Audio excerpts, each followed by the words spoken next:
So it says it's Friday, the 27th of December. Hold on, I need to adjust my um volume. It's really quiet over here.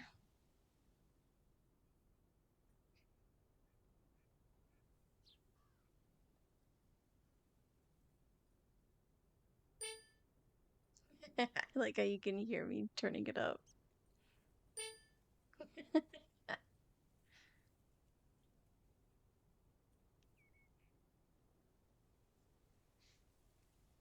All right. Very good. What a gloriously fine Friday it is out there, y'all. Want to hear a PO positive? You've tuned into the right frequency. PO positive or pet peeves? Let's hear one from Mildred Meow Jenkins. Hi, Jack. I would like to thank our own Robert Harris for all the snow he shoveled from my driveway this week. He even brought a fish snack for my cats. Say thank you to Robert now, my dears. Way to go, Robert. Feel free to help clear out my driveway as well. It's only about a quarter of a mile. And it'll probably need shoveling because more snow's coming. But we're back to bright and sunny skies later today. Back to the music.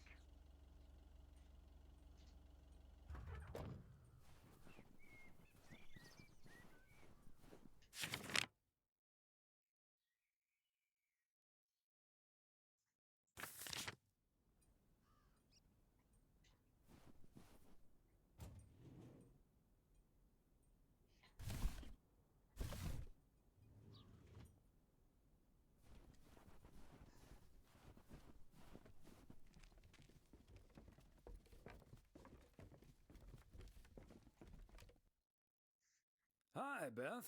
Got a delivery for you. Where do you want it? Oh, dear, Thomas. I almost didn't see you come in there.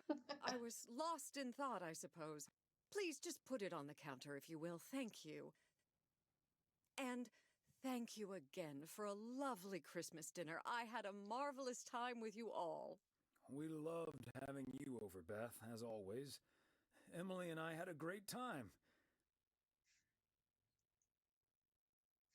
Although always is not going to last forever, it seems. Well put, Thomas. I do like that.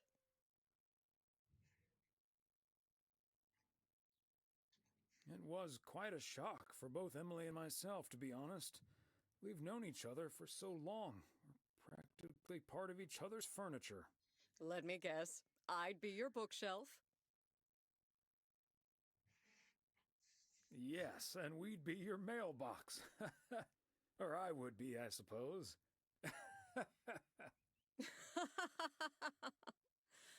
Oh, but I will miss you too. As Helen Keller once wrote, so long as the memory of certain beloved friends lives in my heart, I shall say that life is good.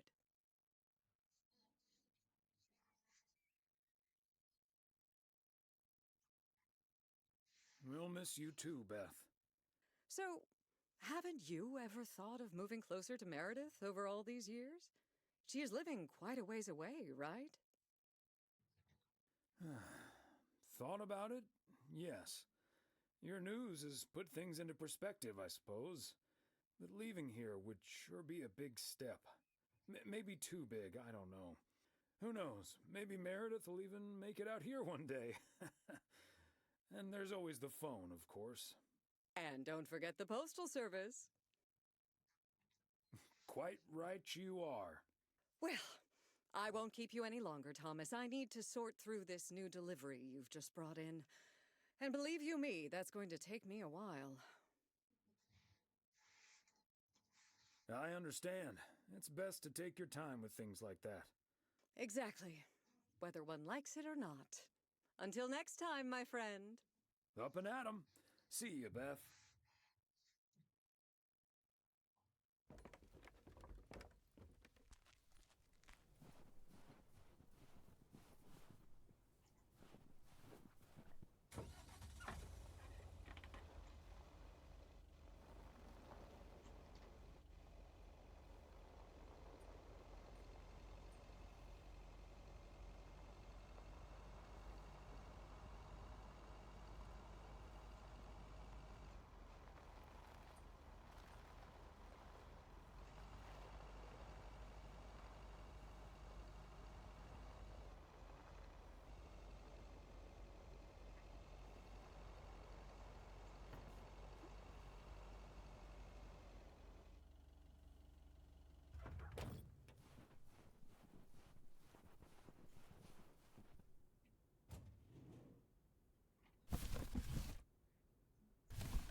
parcel.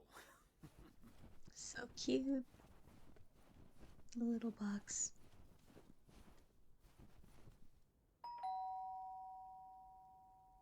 They must be out of town for the holidays. Another day, another dollar. I'm starting to sound like Frank.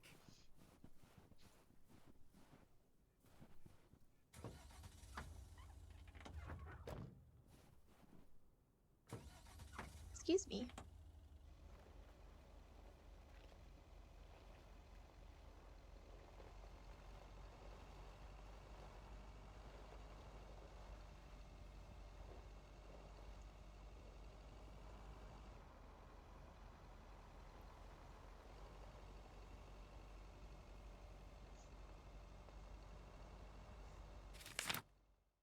We have 104 and 301. 104.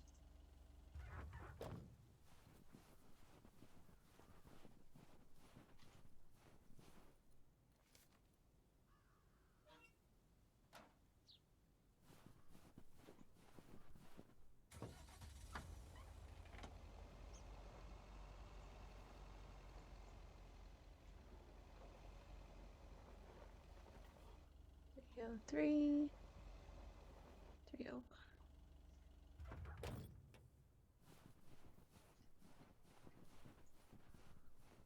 Fancy handwriting on this one. It's from Santa.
I haven't been down this road.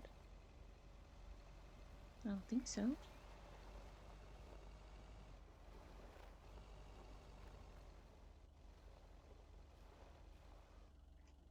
Huh. We have a long walk. You're gonna make an old man walk up that long driveway. A belated Christmas gift? Maybe. Oh, somebody's standing there waiting.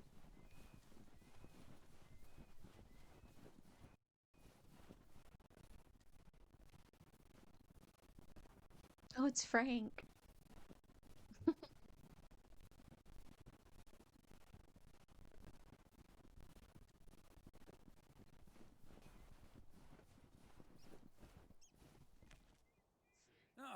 look who's here. Hey, Thomas. Yeah, I needed to take care of some stuff. Hardly any customers at the post office anyway. Yeah, I'm sure they'll just drop by again a little later.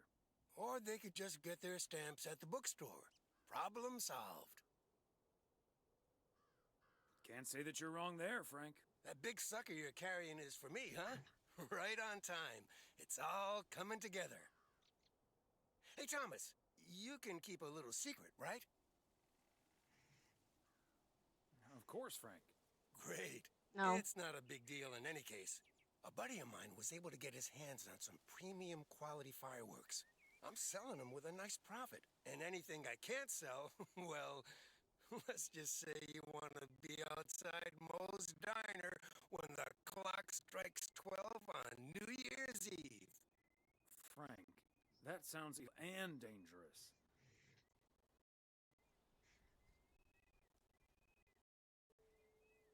It's classical. I like it. Tom, be boring without a walk on the wild side every now and then. But do you have any experience with setting off fireworks? Who needs experience? Just light the fuse and get out of Dodge. I better finish up, Thomas. Can't keep the customers waiting forever. All right, Frank. See you at the office. Okay, that's dangerous. Huh. Walking all the way down the path.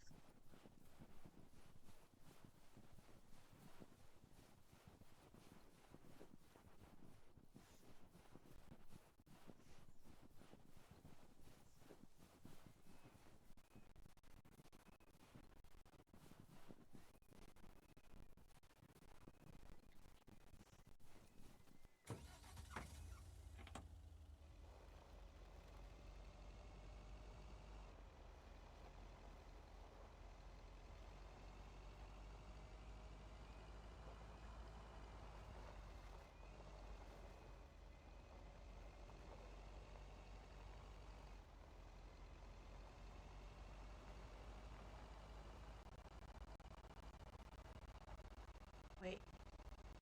Where am I going? I'm lost.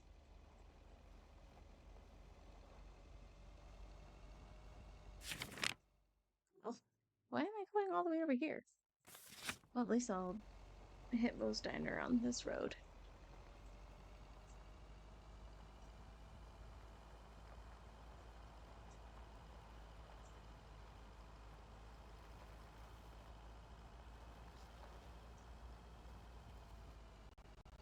Oh, I didn't know there was a fence. Ugh.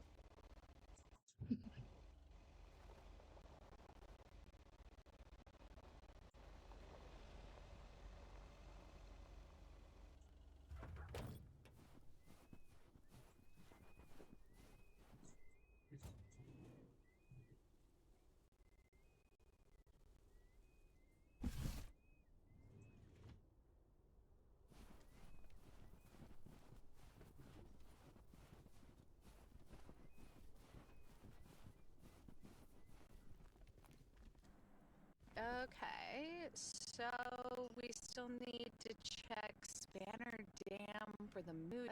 According to this, it offers damn fine views. So, Hey, Mr. Mailman. Come on over. Talk to us for a sec. Gabe, we don't have time for idle chit-chat. No one knows the town like a mailman. Right, Mr. Weiss? Mm-hmm. Hey, Mr. Serrano. Miss Richter. Please, call us Gabe and Ilsa. He can call you Gabe and Ilsa. I prefer Miss Segment Producer Extraordinaire. And you can call me PO's Premier Parcel Provider. Anyway, we're scouting out this beautiful town of yours for our report on small town America. It's great, but we could use the inside track. So, any secret spots we're bound to miss? Well,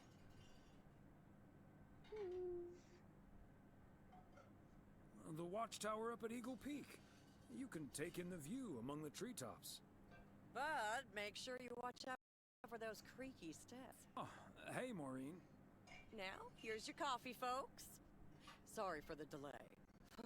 Faucet's been acting up again, which should have been fixed yesterday. Oh, you want me to check on it, Miss Hennessy? Oh, now look at you. My knight in woolen armor. Would you, dear? Of you. Kitchen, huh? Ashley, on who knows what he's doing is coming in. Show him where the busted faucet is. And stay out of his way. Ashley's a sweetheart, but when it comes to fixing, that boy is all thumbs. See, this is what the segment should be. Interacting with the townsfolk, helping out. I love it. Oh, such a nice fellow. Yeah, you're in good hands, Maureen. Gabriel may look and act like a naive little pup, but he can fix anything. Well, except for our van. But, well, in that case, I can think of a few more he could fix around here, if you catch my drift.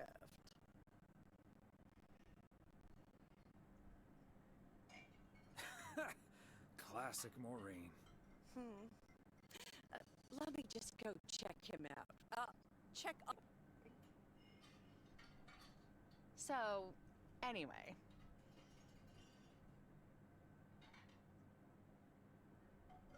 So?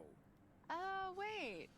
You had the Connor Price experience the other day. Have you recovered yet? I actually encountered him outside the motel yesterday evening.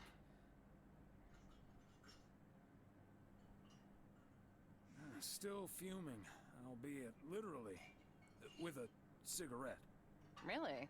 Oh, did he greet you with, "Good to see you, man"? Yes, how did you know? That's his go-to when he's forgotten your name. It's "Good to see you, man" for guys, and "Hey, lady." Really? Wouldn't worry about it, though. He called me Lisa for the better part of a year.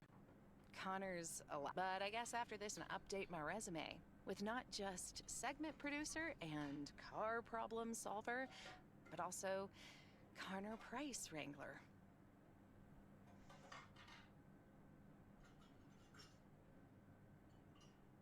You know, you remind me of my daughter. Smart, tough, a little too hardworking. Oh? And does her cynical demeanor mask her deeply felt insecurities and profound loneliness? Kidding. Or am I? I'm not as tough as I look. Sometimes that whole Connor Price experience can get to me. At least Gabe's a welcome antidote. That big old puppy dog is good. Well, now, sounds like someone is getting a little warm under the collar for our Gabriel. Just between you and me, honey, I have a hunch that feeling is more than mutual.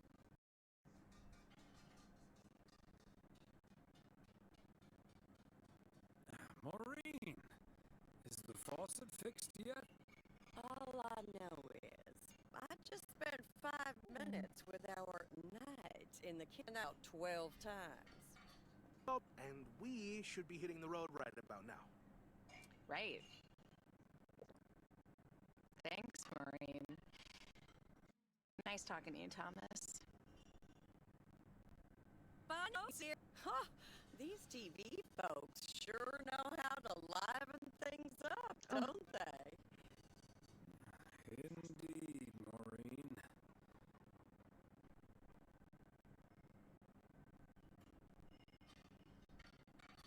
They're the talk of the town, all right. Oh, that reminds me. You know about my little New Year's Eve night? And like,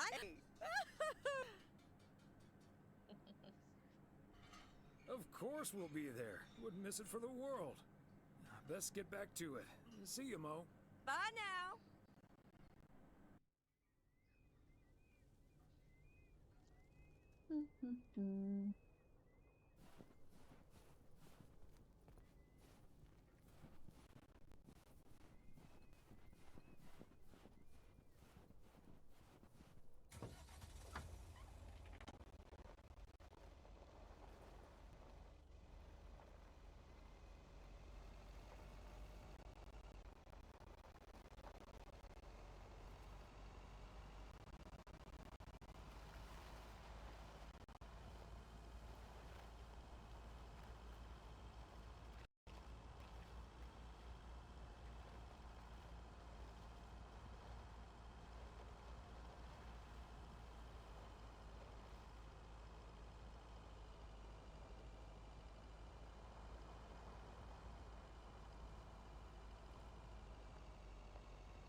Nobody's home.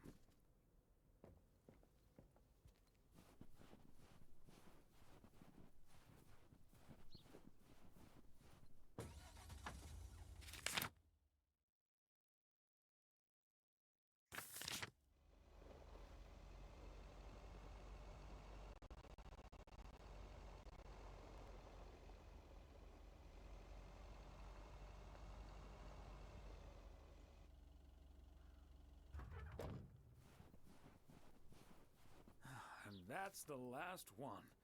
Whew.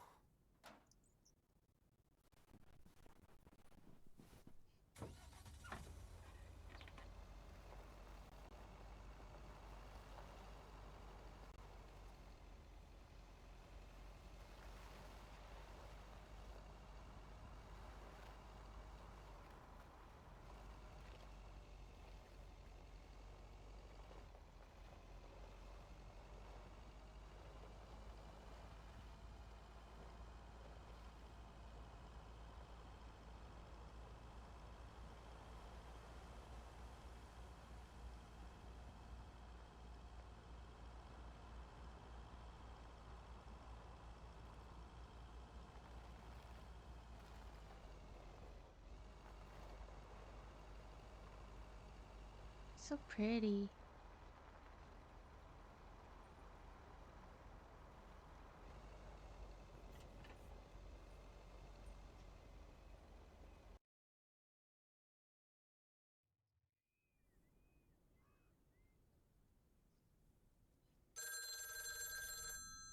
I'll get it. Hello? Very good evening. Am I talking to Mrs. Emily Weiss? Yes, sir, that would be me. Ah, fantastic. It's a pleasure to talk to you. My name is Christian Carmichael, and I represent Fly into Florida. Oh, hi there. I have great news for you, Mrs. Weiss.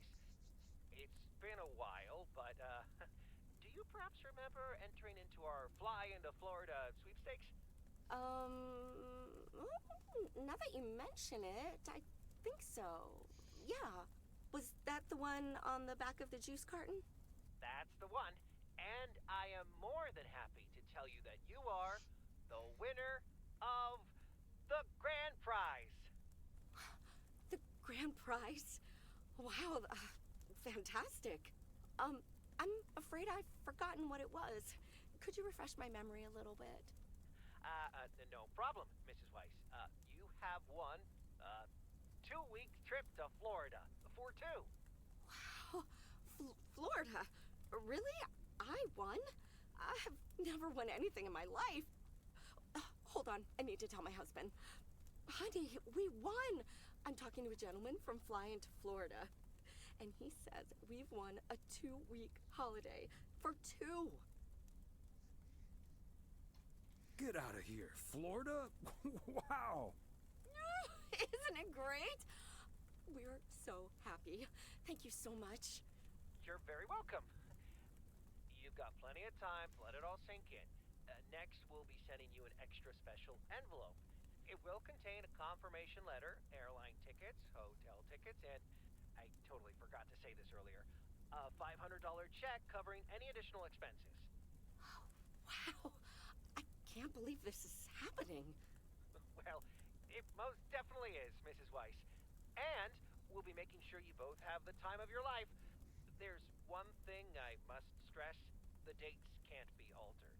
So if you have plans for the first 2 weeks of September, this would be a great moment to change them. And I hope this answers all of your questions for now. Congratulations on winning. And we look forward to seeing you fly into Florida. Thank you. Bye. I think I need to sit down for a moment. Florida.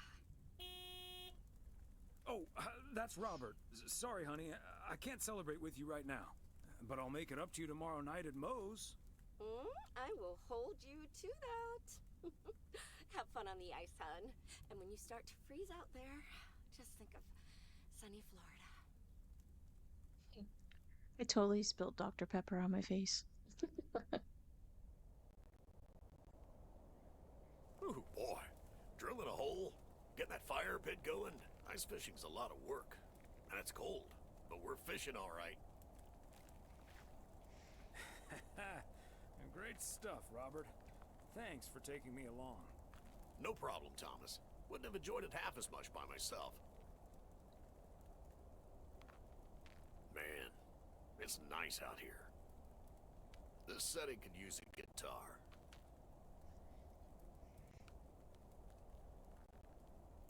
Yeah, guitar tunes would sound nice right now. It'd be a shame to disturb the peace now, though. Hey, what was Emily going on about when I picked you up? You guys are going to Florida? Yeah.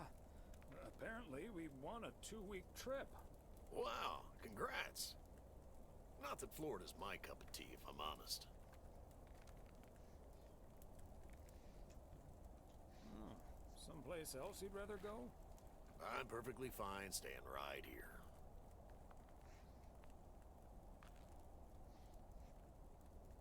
And you're probably perfectly right, Robert. Yeah, I'm not always perfectly sure about that. Could be that I'm a little stuck in my ways. But at least I'm not desperately looking for the one, you know?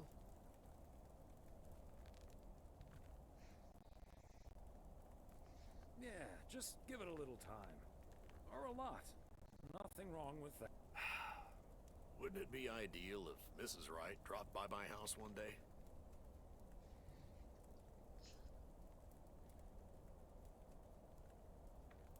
Certainly. And also quite improbable. But you never know. Let's drink to that. Would be a shame if Emily filled that flask of yours for nothing. Ha!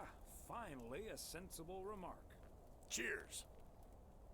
Now let's catch a fish and get the hell out of here.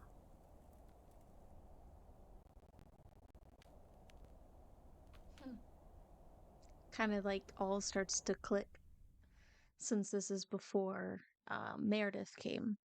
Hey, Thomas, do you have a minute? Sure, Frank. What's up? Listen, I just got a heads up from one of my buddies at HQ. He said Walter Morgan left for PO with tires screeching. I need to lay low, hey? Gotcha, Frank. Don't worry about him. Holy crap! Morgan's on the premises! I'm not here. Good morning, Mr. Weiss. Good morning, Mr. Morning. That was in the first game. Good morning, Mr. Morgan. I'm looking for Frank. Could you tell me where he is, please? Frank? Frank Coleman? Haven't seen him here. And where is he, if he's not here? He's probably out delivering. Could be anywhere. I guess I'll have to be patient then. We've received a report that a man with a mustache dressed in a light blue shirt was offering illegal fireworks to people in the postal office parking lot. If that man is Frank, and I'm sure it is, then that's strike 3 for Mr. Coleman. Please tell him I'm looking for him. Have a good day. Is he gone? Yes, Frank. Holy crap, that was a close call. Thanks so much, Thomas. I guess Frank Coleman's going into hiding for a while. That sounds like a good idea, Frank. See you Sunday evening. I guess we'll have to play poker with a...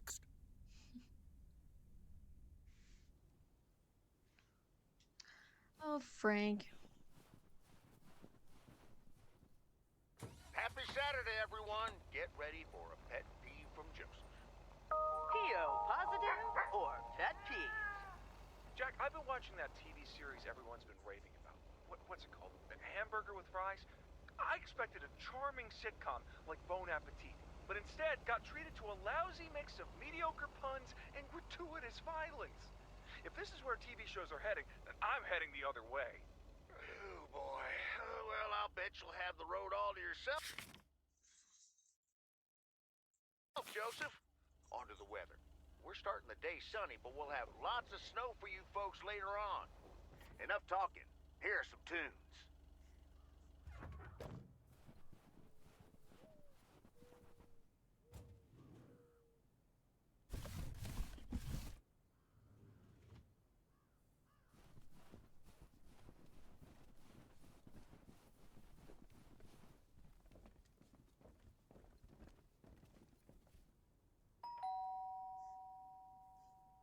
They must be out of town for the holidays.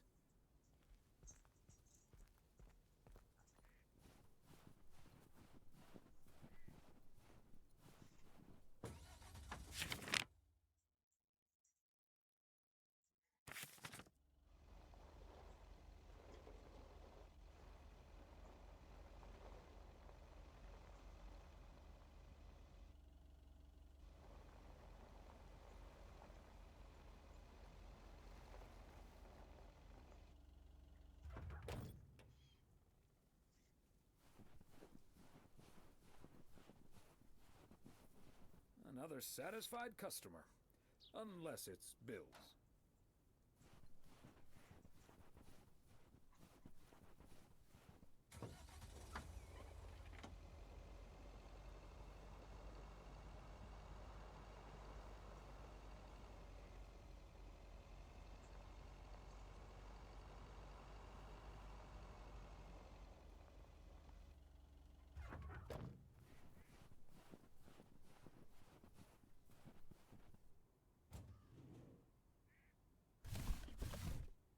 Okay, let's get this to its destination.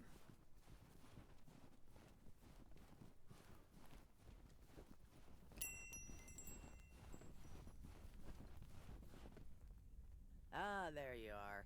Could you bring this box over to the diner? And if they ask, there's no discount.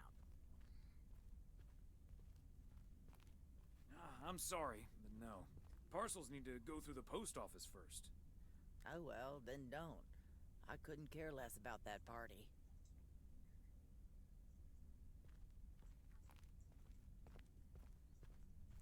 Oh, wait. It's for the New Year's Eve party? All right, I'll do it. Thanks. And remember, no discount.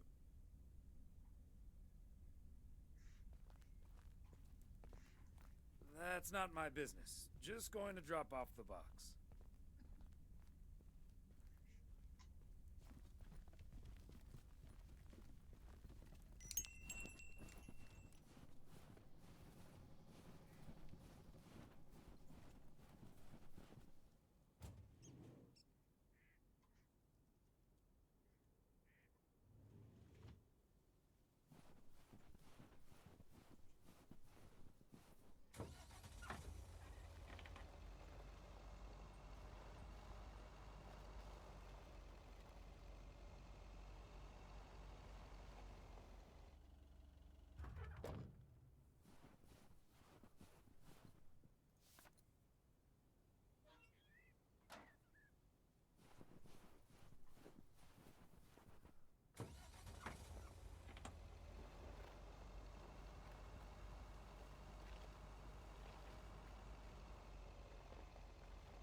go.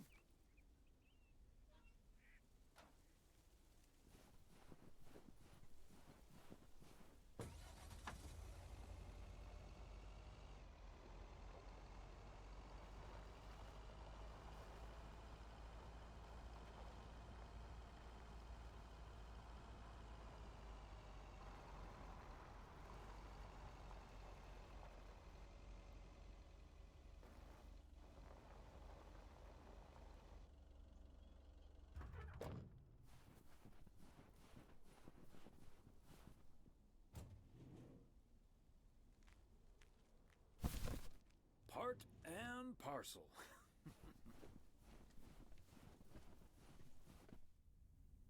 Yet another heavy package for you, Ben. Let me take that off your hands, Thomas. You know I feel guilty enough as it is. Having you lug around those car parts week in and week out. That's the job, Ben. Neither snow nor rain nor heavy packages Stay these couriers from the swift completion of their appointed rounds. I'm serious, though. If you don't mind me saying, you're getting up there. Ever think of hanging up the old coat and bag? Not until recently, but recently? Yeah. Good for you. Think about it some more would be my advice. Son of a gun. It's the engine parts for the news van. Didn't expect them to come in so soon. No, that's great. Now they'll be able to roam around PO for their report. Yep. With any luck, that thing will be up and running before the end of the day. Hey, don't rush it, Ben. Remember, you're getting up there yourself. Yeah. Fun, you old-timer.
Hi, Thomas.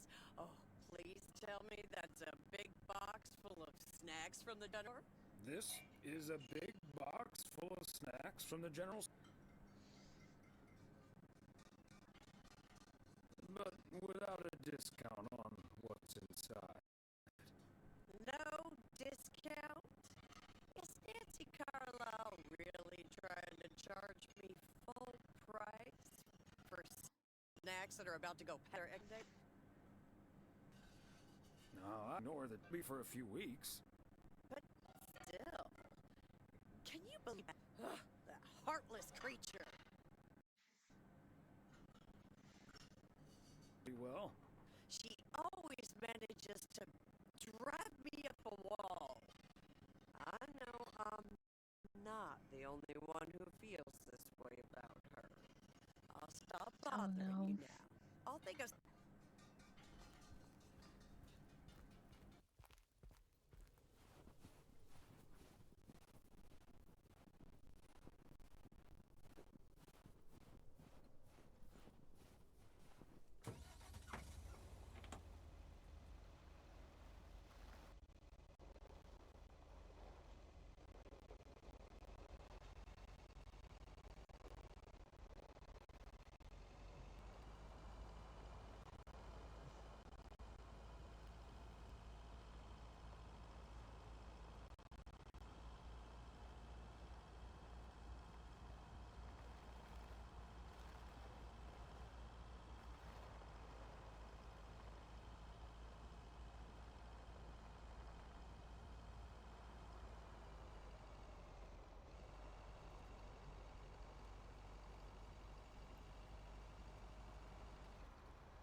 Hello, Thomas. Hi there, Beth. What brings you here? I saw you arrive just now, so I decided to venture across the road with a minor request. Sure thing. What can I do you for? It's just one small thing, I promise, and, well, I suppose you can see what it is. A first gift to the little one, you see, since Christmas in Georgia fell through. It just needs an address, and I'm not sure where to put it. Could I leave this with you so you could make sure it gets where it needs to go? I have the information right here on an old envelope. It's the return address in the top corner. Of course, Beth.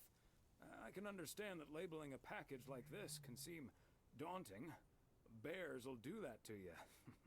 You're a real gentleman, Thomas. Thank you. I have a stack of returned holiday gifts that need sorting before I close. I've handled many a strange parcel in my day. Not to worry. I'll take care of it. Thank you, Thomas. Truly. I'll get the postage to you later, I promise. Oh, and please tell Emily I have a great idea for this Sunday's girls' night. It's a surprise. Bye now. Sure. Enjoy the rest of your day.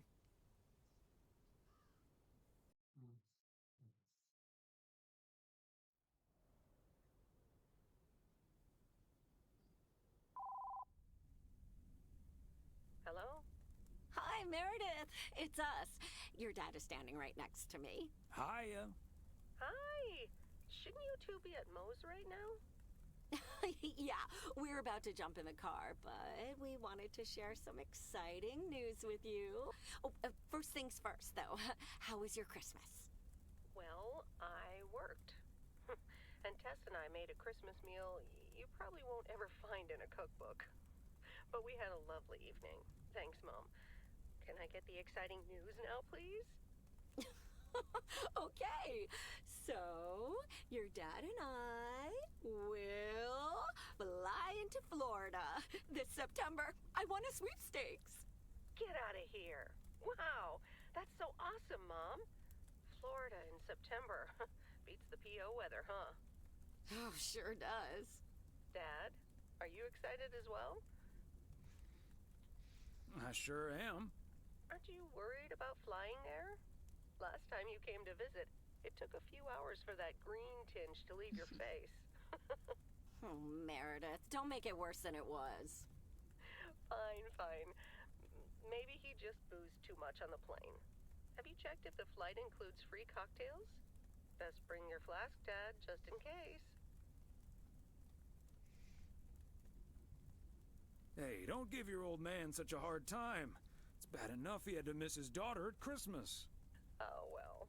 I may not have been there, but at least my boss called to interrupt your dinner. Sorry about that, by the way.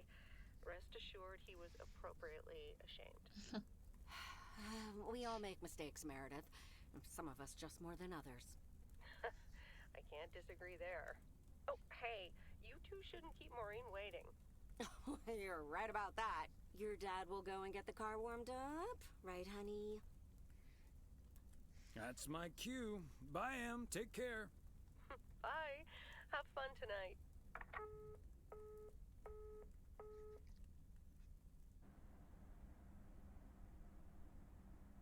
Thanks for getting the car all toasty for us, honey. You're very welcome, dear. It's my pleasure. We've been doing this for decades now.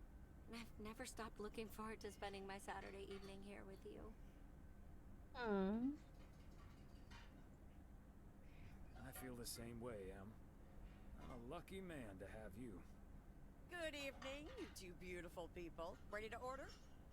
Or should I just write down pancakes for lovely Emily and a T-bone steak for Big Thomas here? Oh, Maureen, your intuition never ceases to amaze me. It sure is pancake time for me again.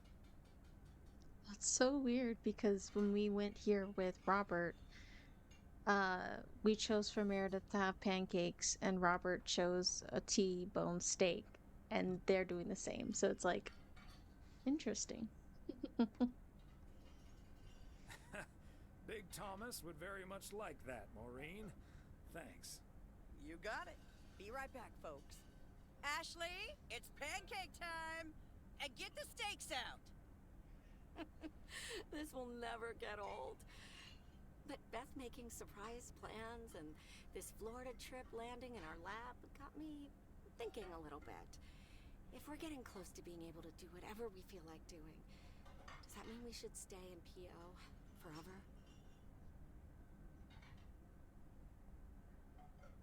And move closer to Meredith? To the big city? No. I need space and fresh air and warmth. That's the nice thing about Florida. And it's not like your arthritis will stop acting up in weather like this. I am looking forward to that Florida trip the more I think about it. It's a perfect opportunity to test the waters. Oh, wasn't it nice the way Meredith reacted to the news? Although I'm sure she's a little envious.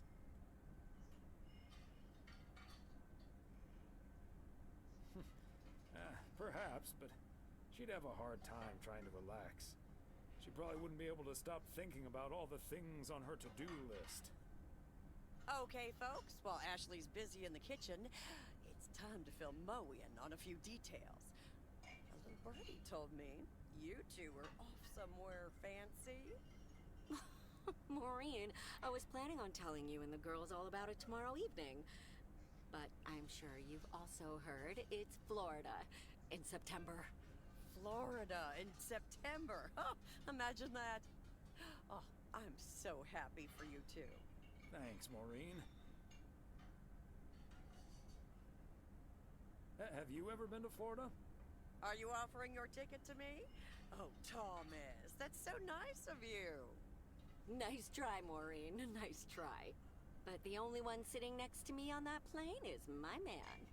Are you totally sure about that, though? I heard that a certain Walter Morgan will probably not be very lenient with holiday requests from the postal office employees.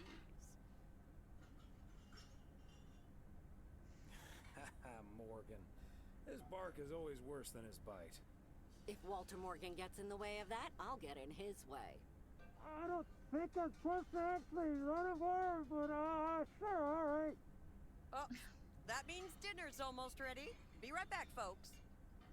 See, things like this, they bother me sometimes. Maureen's a sweetheart, but it's almost impossible to have a private life here. That sure is true. Would be nice to walk around somewhere without everyone calling you mailman. That's a good thing about working at the motel. Most of the people I'll never see again. Oh, Maureen's heading this way again. Let's just enjoy our lovely dinner together, shall we? We shall. I could eat a horse. Look alive, folks. 2 plates of the good stuff. I could eat a horse.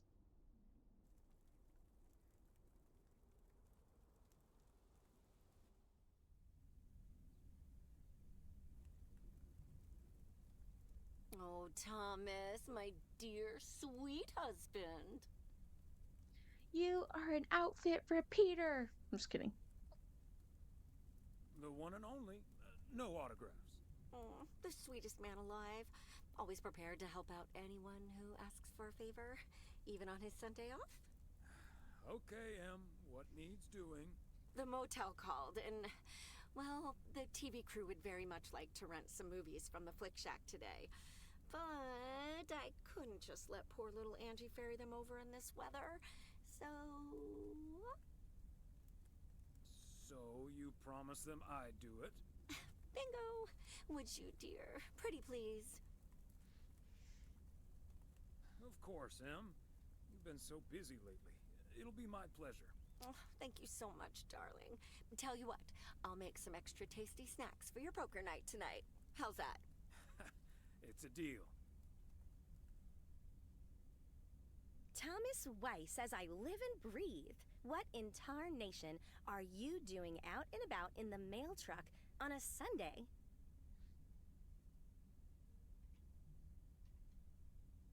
Came to pick up some movies for the TV crew. Oh, I know. Your wife called ahead. Happy to do it for Emily. And for you. And for the TV crew. Parts of it, anyway. But first things first. So, what's the hot gossip on these out-of-towners? Well, there's Gabriel Serrano. He's the sound guy.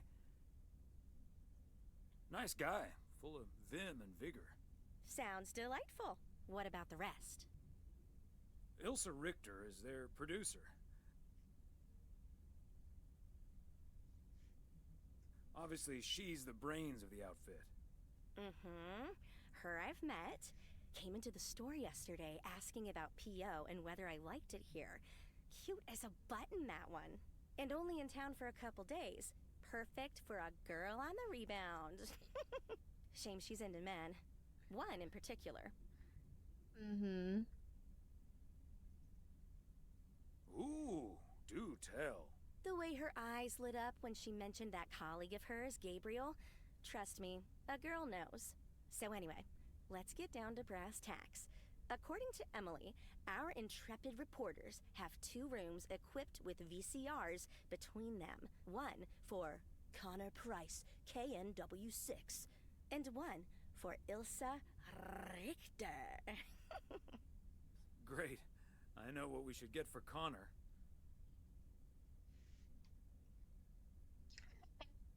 A tape on how to win friends and influence people. All the president's men. That should give him some inspiration. Great idea. But Connor's already made his pick. Octopussy. It says it's James Bond's all-time high. I guess they forgot about that time he went to the moon. Fine by me. And what did Ilsa choose? That's where we come in. See, she wants us to pick the movie she'll be watching with her colleague, Gabriel. Thomas, she wants us to pick the movie she'll be watching with Gabriel. We can play matchmaker by picking something romantic. Got it. Exactly. Guide Cupid's arrows, so to speak. After all, 'tis the season. Or we could do a scary movie, and then she'd be like, ah.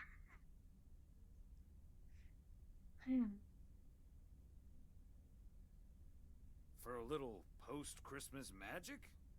Maybe. You and Emily are regular customers, so you know what I have available. So, which film will it be? Scarface. I guess Love Story. Let's go with Love Story. Or is that too on the nose? It's perfect, and we won't risk being too subtle. It has love right there in the title. Great. Love Story it is.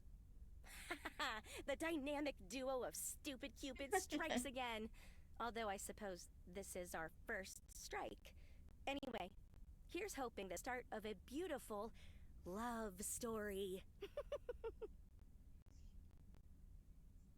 I have a good feeling about this. Anyway, I'd best be on my way, getting these to the motel.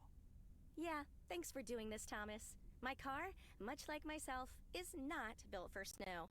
Silly. Will do. Bye, Angie. She said stupid Cupid, and immediately I got the song that's sung in The Princess Diaries by Mandy Moore. She's like, stupid Cupid, you're a real mean guy, stupid Cupid. And now that's just gonna be stuck in my head for the rest of the night. Probably gonna wake up with that song stuck in my head.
Forgot how far away the motel is. Like super far away.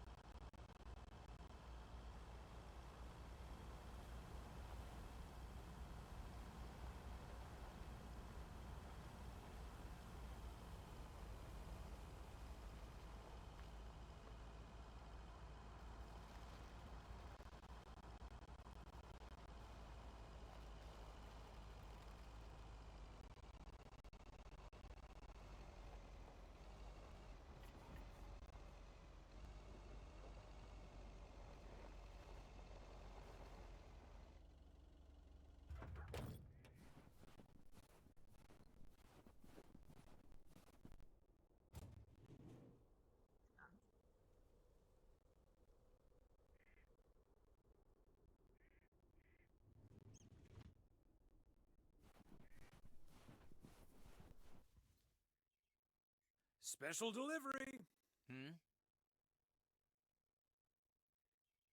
I need the room numbers for Price and Richter.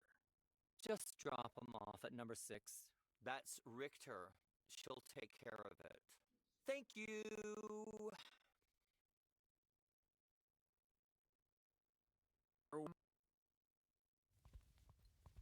Number 6.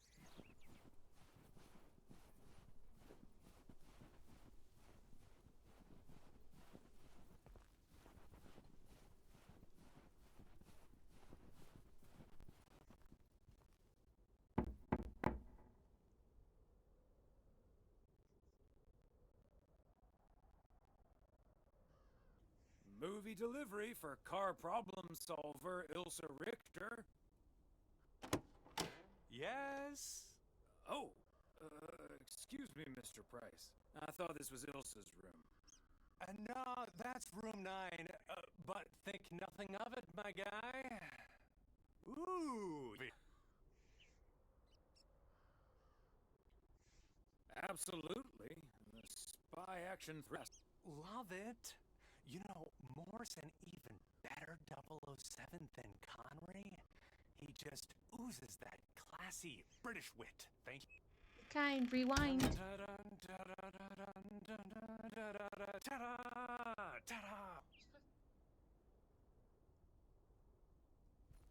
Number 9.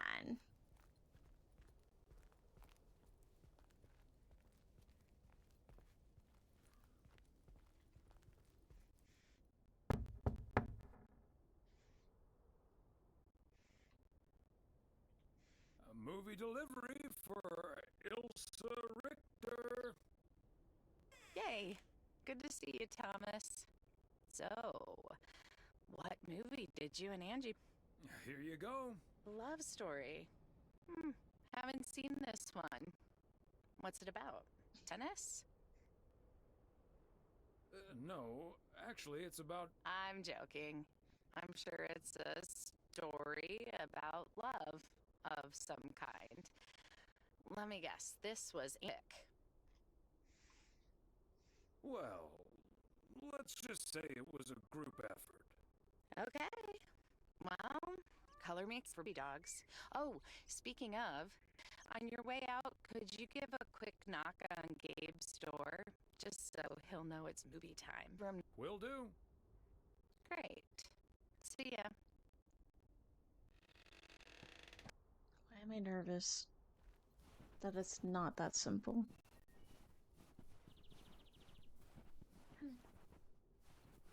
There's a Ninja Turtle. Is that supposed to be a Ninja Turtle? It is. It has a head, like the little mask. The eye mask.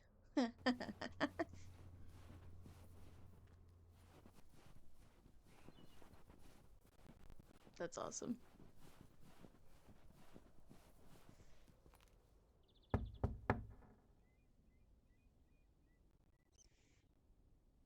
Gabriel Serrano, the lady in room number 9 humbly requests your presence for an evening of home cinema. Thanks, Thomas. I'll be right. Poker night. Okay, Ben. Question for you. Do you have that ace or not?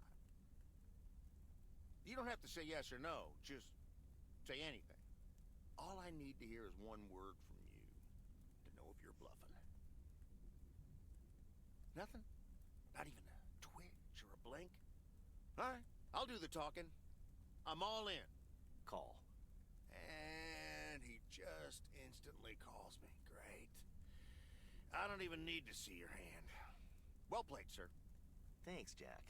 You got unlucky there. I don't know. I just don't have the patience for poker. You know, reading a poker book ain't gonna change that. Hey, Thomas? Why are the curtains closed, by the way? Last time I checked, home games are legal. Oh, I don't know. Just feels more cozy, I guess. Thomas, we don't need to keep this a secret. Walter Morgan's on my tail. Someone snitched on me, and now I need to lay low until I have a good enough alibi. Morgan again? What'd you do, Frank? I hope you didn't put ladies' Is underwear this in the his briefcase gingerbread man? again. Gingy Please from tell me to Shrek? stop putting dead rats in his exhaust. The classics. No, I didn't prank him at all this time. He's just out to get me. All I did was sell fireworks to someone. He said something about that being my third strike. I might actually lose my job, fellas. We won't let that happen, Frank. We'll think of something. Thanks, Thomas. I've been racking my brain, but I can't come up with anything. I'm guessing they don't have any photographic evidence. Pictures of you selling these fireworks? Just that there's a guy fitting my description. What are you getting at? I might have a little plan. But let's first play a few more hands. I'm down almost 30 bucks. One sec, Jack. Frank, I'm curious. We know Walter Morgan has a few reasons to dislike you, but why do you dislike him? I could tell you why, but it's not a pretty tale. And it better not leave this room, kitchen. Sure, Frank.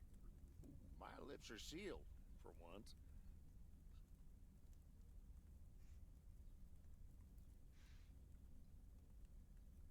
You know I'm no snitch, Frank. Thanks, boys. All right, so this one time back in the summer of '69, it was before I started working in P.O. There were a couple of pesky stray dogs wandering around HQ. I say pesky, but they never really hurt anyone. Just got a little excited if you walked past them eating a sandwich or whatever. Can't blame them, huh? They were hungry, even though I fed them every now and then. Morgan found out, of course, and after one complaint too many, he took matters into his own hands, or should I say, feet. He lured a couple of them behind his car, and before I knew what was going on, it was too late. I heard a loud and gut-wrenching howl. I saw two dogs run away, and Smokey, my favorite one, limped after them. It's the last time I ever saw those sweet dogs. Then Walter Morgan looked me straight in the eye with a smug grin on his face, and he said, "This is how you do a proper job, Frank." I can still see that grin when I close my eyes. Okay, that does it. Walter Morgan is now on my eternal shit list, and I'll make sure the rest of P.O. knows about it. That's so sad.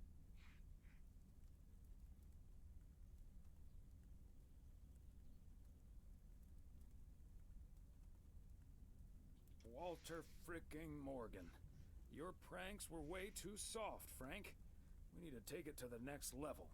What a despicable human being. I can't believe he did that. Well, he didn't. Oh I my was God. joking, of course. I don't really have a good reason for disliking Walter Morgan. That boring old pencil pusher just rubs me the wrong way. Damn it, Frank, you had us good. Okay, folks. That's Ante so up. Here we go messed again. up.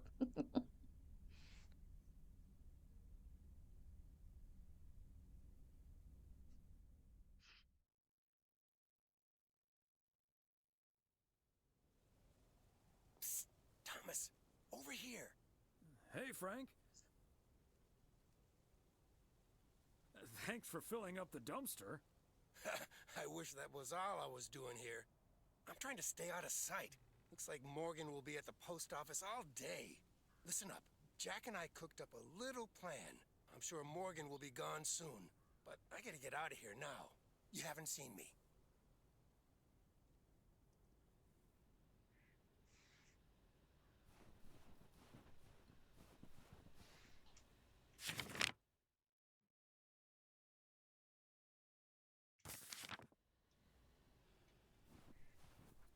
Top of the Monday morning, P.O. We're starting this week with a warning from Lucinda.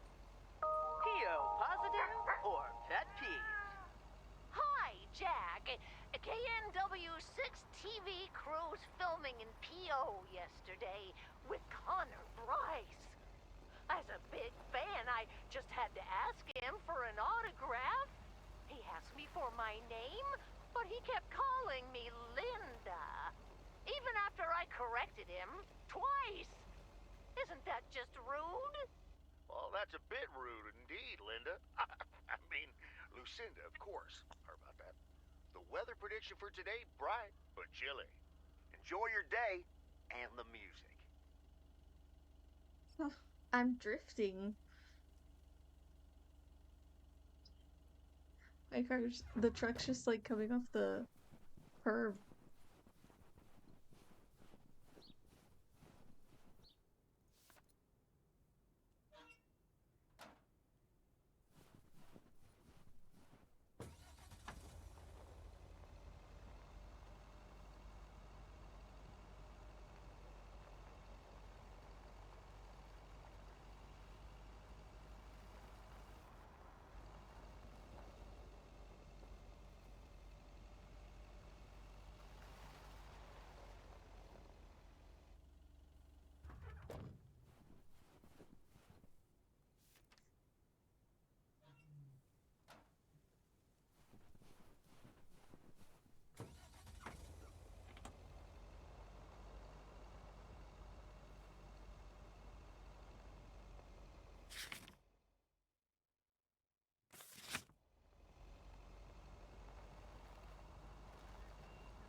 I didn't have time to walk around. I'm just gonna cut through the grass. Can I go through the bushes? No. Wow.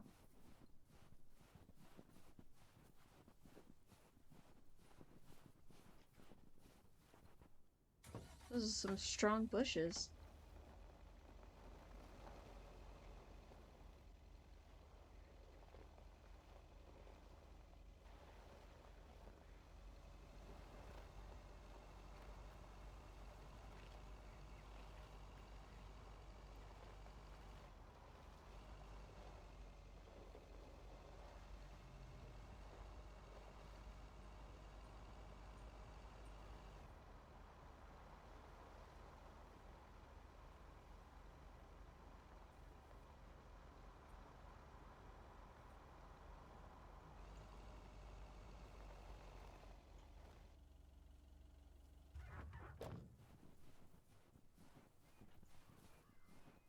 The McGills got such a great price on this house when the Sugarmans moved away.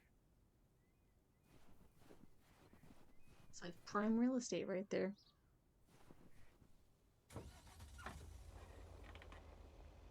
Right on the main street.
was gonna say, why isn't she standing outside? But then I remember it's cold.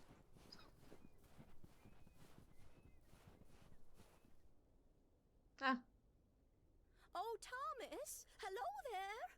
Could you be a sweetheart and bring that over to me? Of course. Oh, careful now. Robert cleared most of the snow, but it's still a bit slippery. Thank you so much.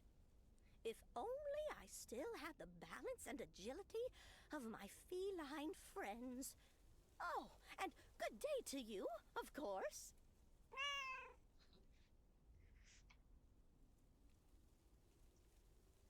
Well, if it isn't...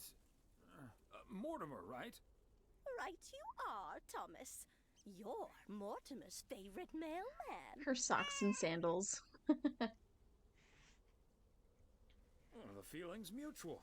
You're my favorite cat, Mort. Immer. Right, Mortimer. So, what do you have for me today, Thomas? Just a letter. Let's see.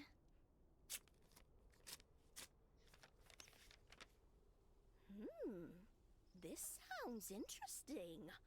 Apparently, I need to make a few copies of this letter, and if you send this letter along with $5 to the first 6 people on this list, your name will be added to the bottom. Soon enough, your name will rise to the top. Then many people will send you $5. You will earn lots of money with one small investment. Oh, what a great idea! What do you think, Mortimer? Chain letter before emails. Mildred, that's a classic chain letter scam. Don't fall for it. No one ever got rich off of one of those. Well, except for the post office. Are you sure, Thomas? They make it sound so easy. What was that? Trust me on this, Oh, Mildred. somebody's being If you've chased. seen one pyramid scheme, you've seen them all. $30 is quite a bit of money. I'll think about it. You do that, Mildred. See you at Moe's tomorrow night? Probably. Bye, dear. Did you see the cars chasing each other? I don't know, maybe it was just a bad camera angle and it was trying to show Mortimer. But it looked like maybe it was Frank. Oh, and he was like getting chased by the other guy, Mr. Morgan. Juicy.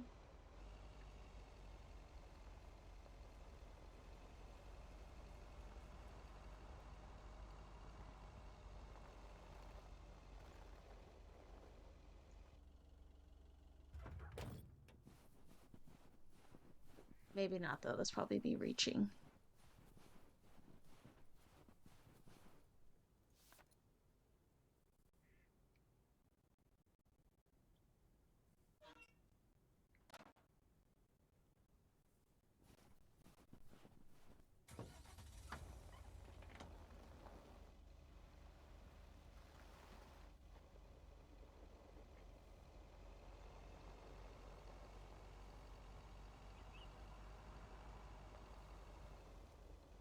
I don't see anything.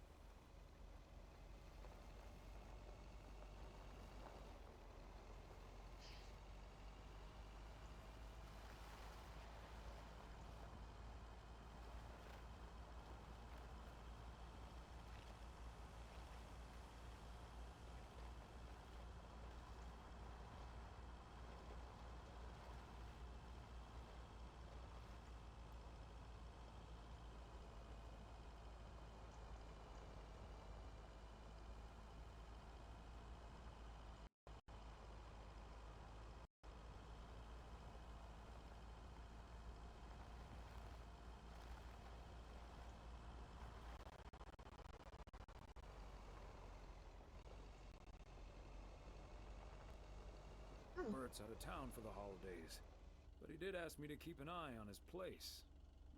seems to be in order. Except the mail crew.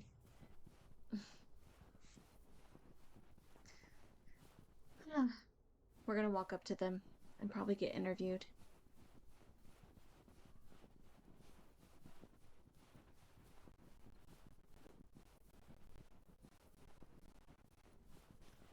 Okay, are we rolling? We're rolling. We're rolling. Okay, let's get this in one. I'm freezing my ass off. When Chekhov saw the long winter, he saw a winter bleak and dark and bereft of hope. Yet we know that winter is just another step in the cycle of life. In the summer months, this lake is bustling with activity. As the local fishermen cast their rods, the tourists to rent a boat and spend a delightful sun-soaked day on the water. Not so during this particularly harsh winter, however. Now the watery heart of Providence Oaks finds itself completely frozen over. No, that won't do as an analogy because now we're sort of implying the residents have grown cold-hearted during the winter. Doesn't work, doesn't scan. Yeah. What was with that Chekhov stuff? I don't get it. Chekhov? All right. Let's try something else. Hey, wait a minute, Mr. Postman. How's it going? Oh, don't mind me. I wouldn't want to interrupt. Hey, listen, how about I ask you a couple of questions on camera? Just simple stuff about the town. Sure, I'd be happy to. Great. Just move over here. Are we both in the shot? Yeah, that's fine. This'll be great. The lake as a backdrop. Perfect. Let's go. All right. This is... His name is Thomas Weiss. I knew that. Thomas and I go way back. As the local mailman for truly countless years, Thomas Weiss knows Providence Oaks like he knows the back of his own hand. So, Mr. Weiss, how would you characterize this small, cold town and its warm inhabitants? Oh boy, that's a tough one. In the eons I've been the local mailman, I've learned one thing.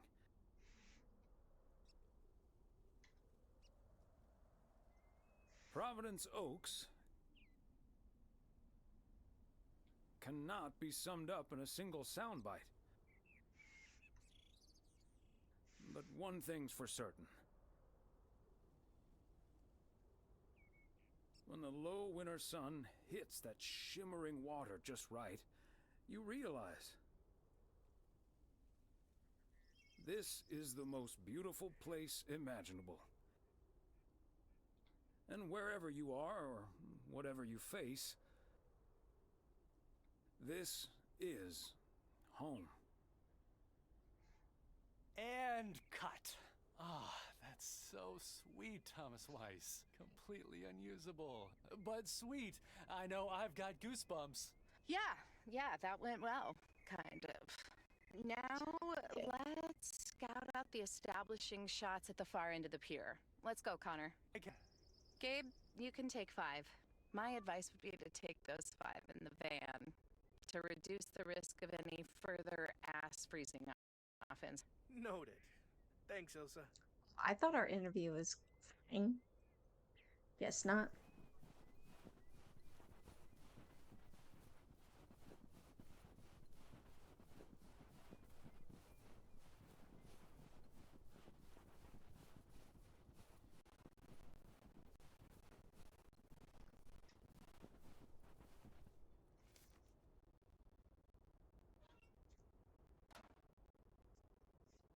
Don't ever ask me to interview again then.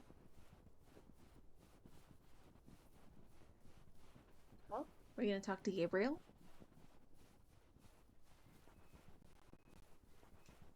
Mr. Weiss. Thomas, sir. Hi, Gabriel. What's up? Just that, well, we'll be ringing in the new year right here in Providence Oaks. So, my mom is shipping over my tuxedo. Can you make sure it arrives okay? She says she clearly marked the package Serrano Room 2. Oh, of course. Mailman's promise. Any particular reason you want to look your best for New Year's? Yeah, maybe. There is something else I wanted to ask you about.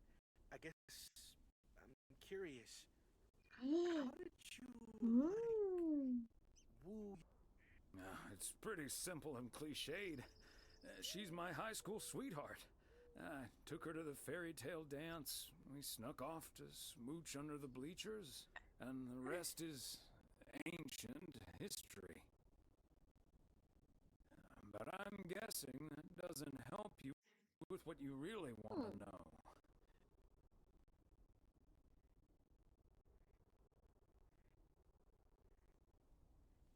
Shh, keep it down. Don't mention her name. But yeah, I'm terrible at that kind of stuff.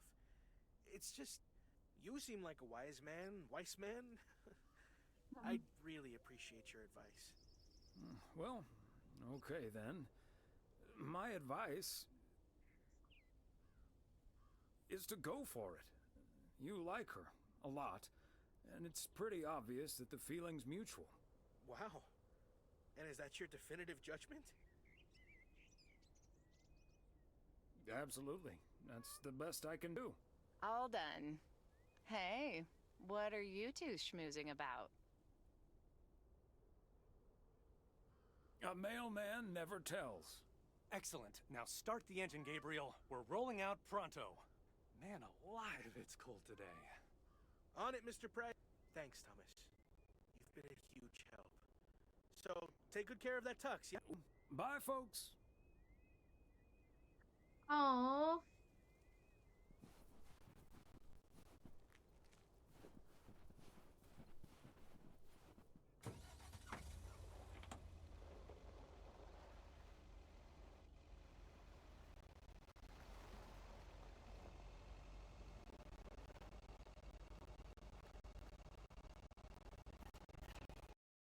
I'm assuming that's the package we have. No.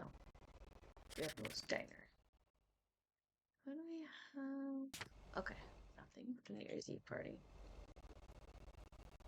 Tomorrow.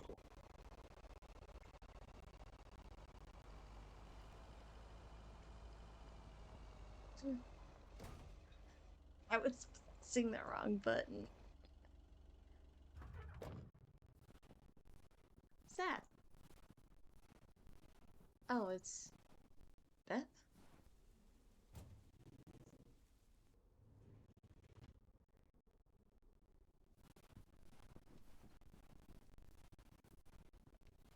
Everybody likes to wear pearls. Hi there, ladies. Hi, Thomas. Hello, Thomas. Got a delivery for the diner. Great. Not from the general store, I see? Don't think so. It seems way too heavy to be full of hot air. Oh, well. Okay, so before I leave, we had this awesome girls' night yesterday, thanks to Beth. It was hilarious. When I first saw where we were going, my brain went, oh my god. And when the guy showed us what we were going to do, my brain went, oh my god. And when we started, it was so yuck, but also so cool, you know? What did they do? I've never done anything like that before. But then again, I doubt that I will ever try it again. Oh, yes, the girls' night. What did you end up doing? We made haggis. You made what? I said haggis. It's It's a Scottish dish made from a sheep's liver, lungs, heart, and suet, all stuffed into a sheep's stomach. It's this fascinating traditional feast somewhere from last night, if you're interested. See sheep for weeks. Okay, hate to leave you two, but I really have to sort out this delivery ASAP. Maureen will go bananas. Talk soon. Bye, Kay. Well, now, I really should get back to the grind as well. Those New Year's prize productions aren't going themselves.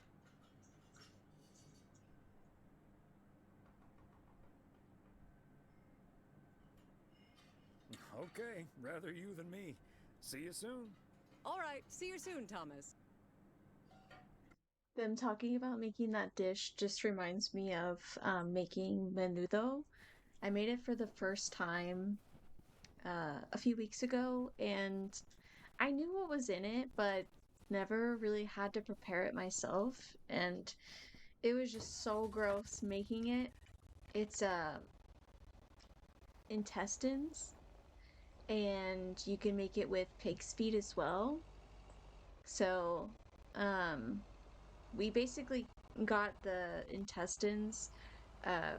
It was already like cleaned up and prepackaged, but we had to like wash it off and soak it in like vinegar and lemon to kind of like remove the smell.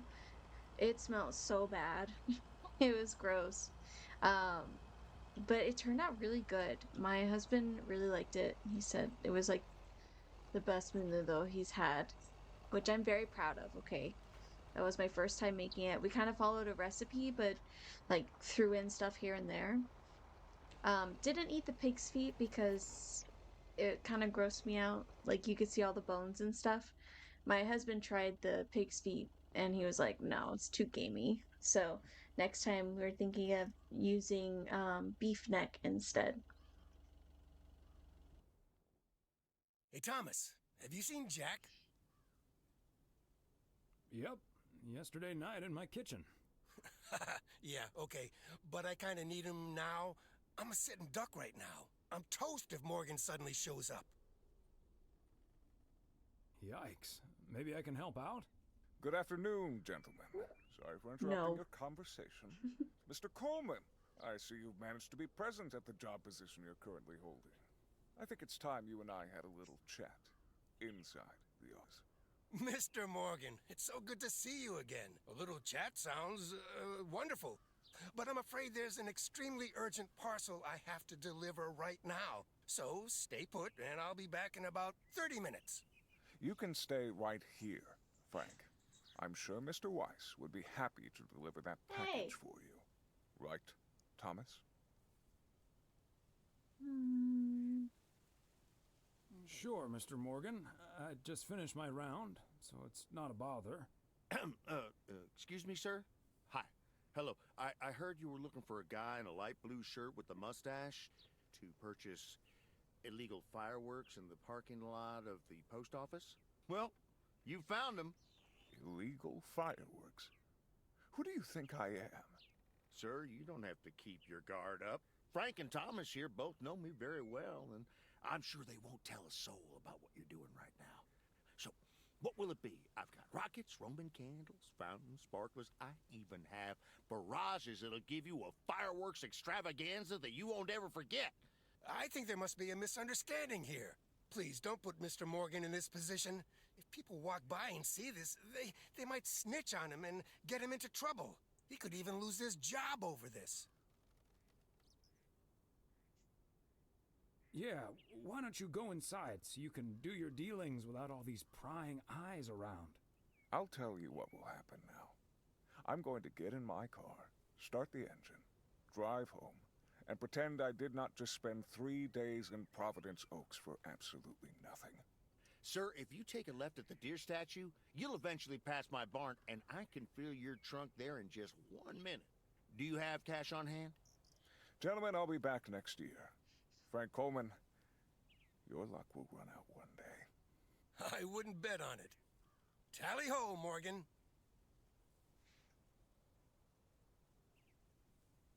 Great job, fellas. Morgan will be cursing all the way home. If you can't stand the heat, stay out of the kitchen. Thanks, guys. I owe you one.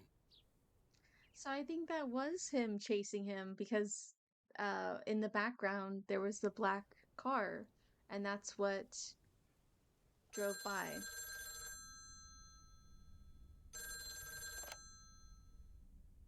Hello? Evening, Thomas. It's Maureen. Oh, hi, Maureen. If you're looking for Emily, she's at the motel right now. I was actually looking for you, Thomas. I don't know what to do with this Nancy situation. I get so worked up just thinking about it. And that usually gets in the way of doing the right thing, you know? I need to talk to someone who's a bit more emotionally detached from the situation. How can I help you, Maureen? Simply put, I don't know if I should give in to that Nancy Carlisle and her overpriced snacks, or tell that woman to take a hike. But then we'll end up with a lackluster New Year's Eve party.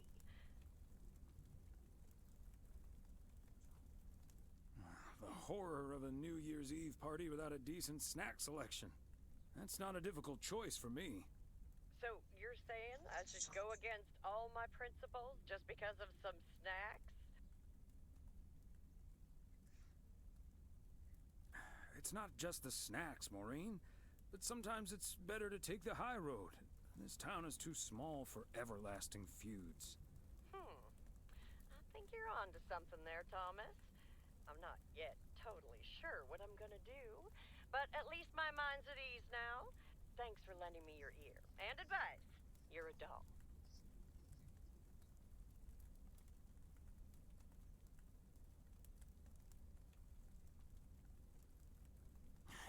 It takes one to know one, Maureen. She pressed the microphone or the spacebar with her butt. She's right here.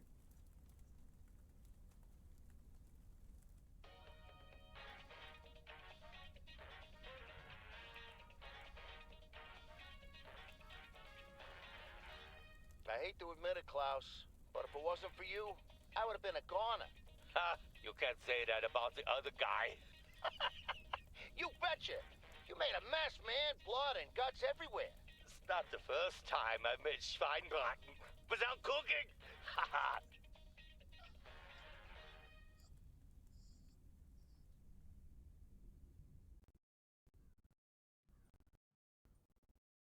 She's my audience now.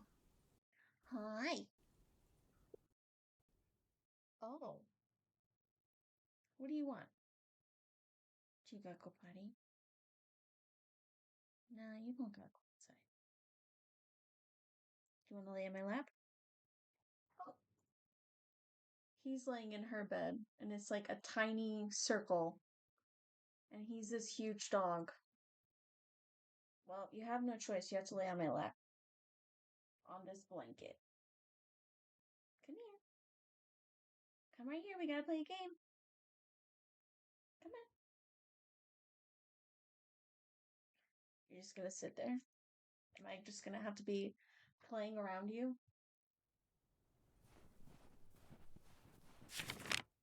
She's just looking at me.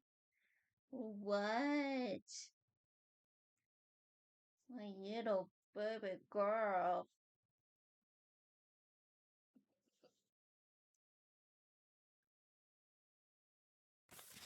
So, come here often? Good morning, P.O. I'm starting today with the weather forecast. It will be bright and beautiful. Which brings us to the last P.O. positive or pet peeve of the year. It's one from yours truly, who'd like to end 1985 on a positive note. P.O. positive or pet peeve? We all know P.O. is the best place in the world. And it's, of course, all because of the people living here. And by people, I mean most of the people. The majority. More than half in any case. So, thank you for that. And let's keep it up. I've got a feeling 1986 will be a special year, and I can't wait for it to roll on. Stay safe out there today and tonight. Have a good one. Cheers. Back to the music. Back to the music, Penelope. Oh, look at how little she is. But she's so chunky. You gonna look at the camera? Look over there. Look over here. Look over here. Oh, she's my old girl. She's turning 9 this year. We adopted her from the Humane Society when she was 1, and her name was Banana.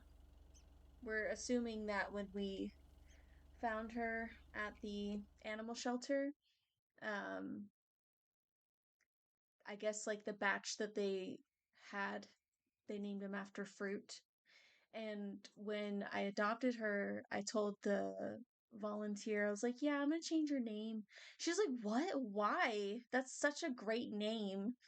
I'm like, can you imagine this dog being named Banana for her whole life? So I named her Penelope because she's a pug. She has pug in her.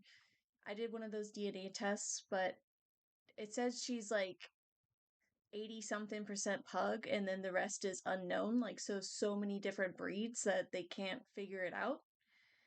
Because she's definitely a pug. She has her little pug tendencies. She has a curly tail, and her toes go, or her feet go like this. Oh, like this.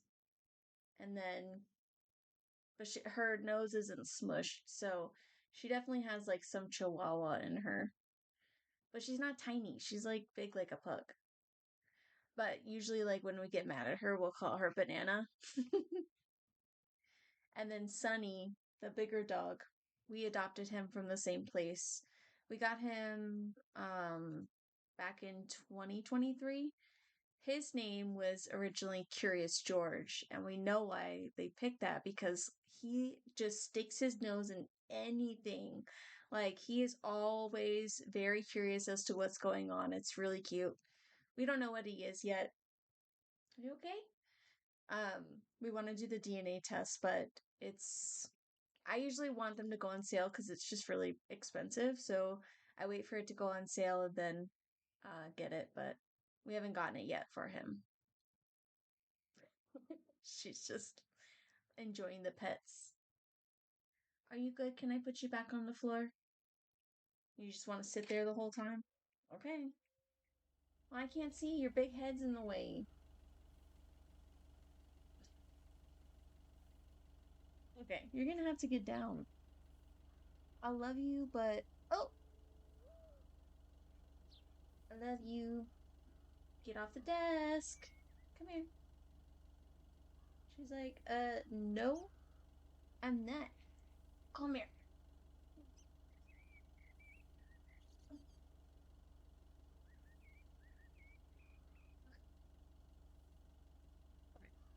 We're back. We're back.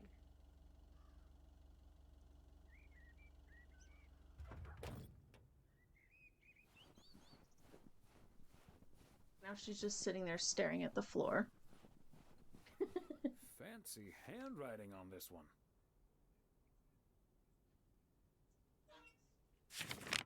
What's that address? 108.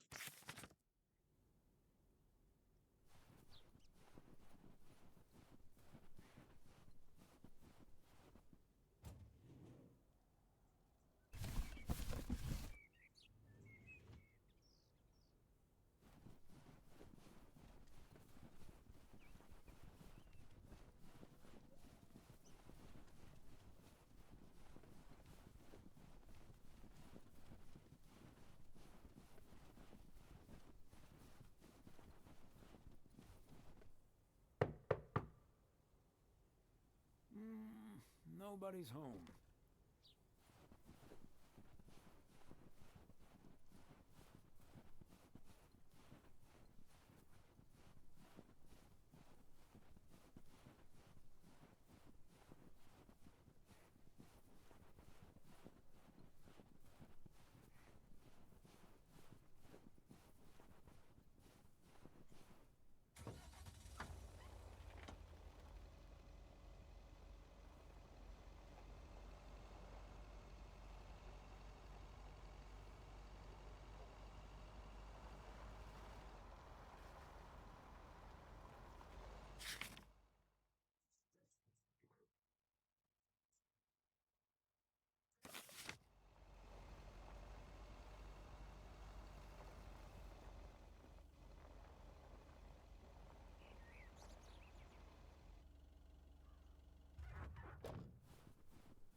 another satisfied customer.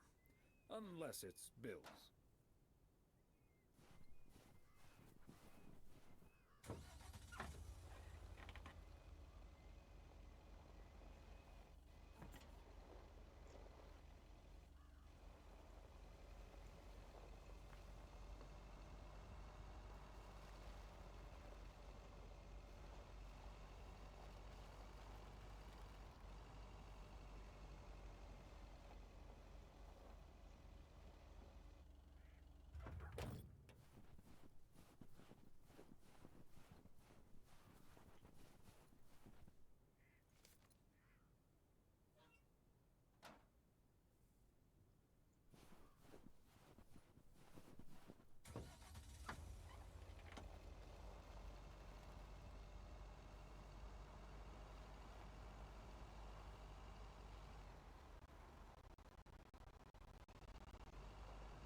A belated Christmas gift? Maybe. I don't think so. Thomas, it's good to see you. Thanks again for the little chat we had yesterday evening. Don't mention it, Maureen. Was glad to help. I think I've made the right decision. But I guess some situations don't have a perfect solution. You'll find out tonight, Thomas. We'll have a grand old time regardless. Oh no.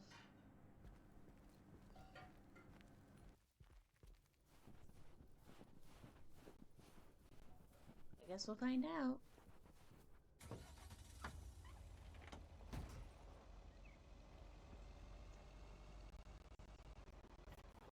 Oops, popped the curb.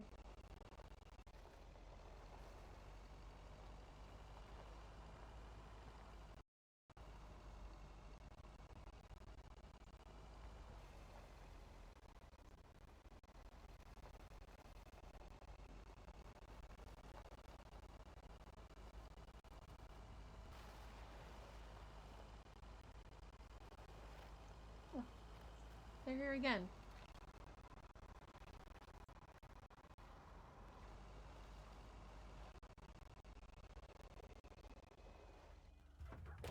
Probably in the little recording studio.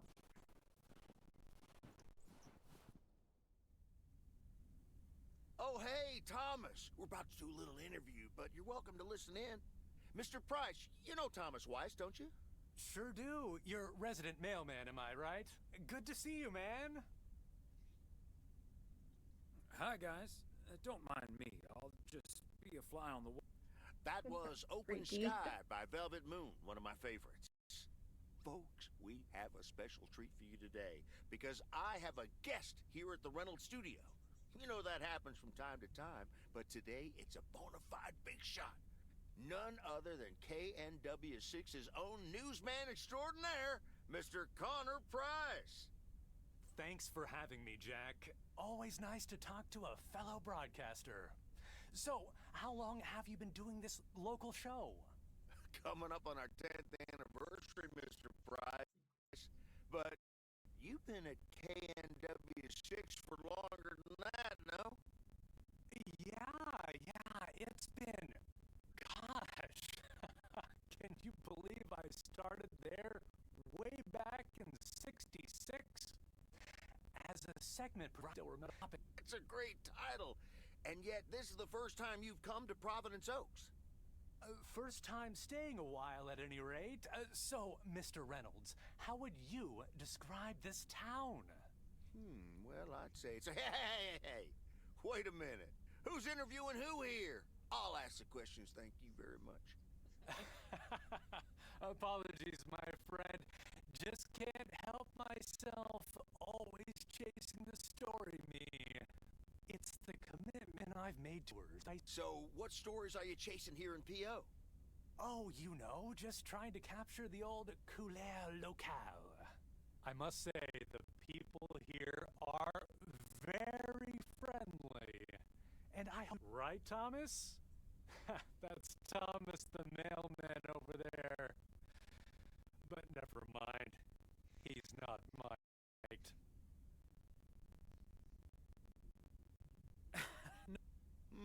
You don't say. Because we happen to have a little section called P.O. Positive or Pet Peeve. You might have heard of it? Can't say I have, but I do like the alliteration. Well, Lucinda Boyle called in a pet peeve yesterday, saying you were quite rude to her when she asked you for an autograph. Well, I'm sure that was a misunderstanding. See, I must have been on a really tight schedule, because otherwise I'd do anything for a fan. That's... The price guarantee, right? Sure. Anyway, we'll be back with Connor Price, KNW 6-star reporter, right after this. What the hell, Jack? Ambushing me like that live on air? But I'll let you plug the heck out of this Oregon Trail thing you're filming. How's that? We'll make sure everyone in town fully cooperates with your crew in the home stretch. Well, speaking of the home stretch, I better get back to my job as a serious broadcaster. It's been real, pal. Can you believe this guy? Jeez.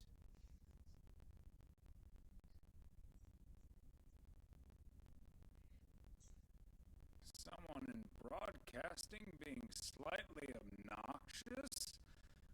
Unheard of. Sorry you had to witness that, Thomas. Made for good radio, though, while it lasted anyway. I'll see you at Moe's tonight, yeah? You don't want to miss what Frank's been cooking up. Can't wait.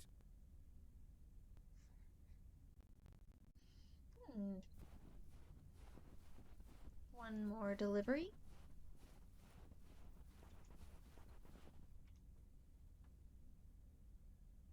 Backing up. Backing up. Wait, there's like no sound. Like no car noises.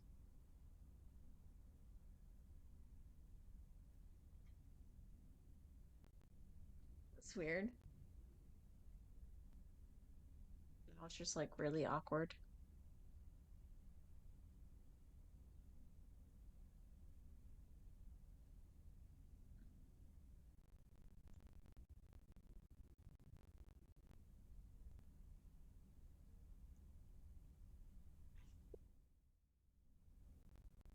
I think it's broken.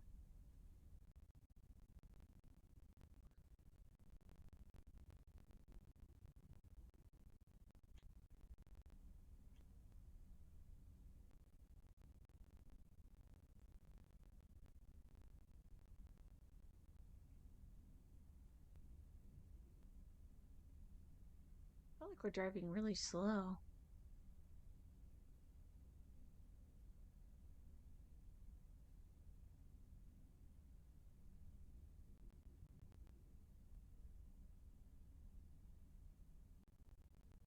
Oh, maybe it's because we are behind them.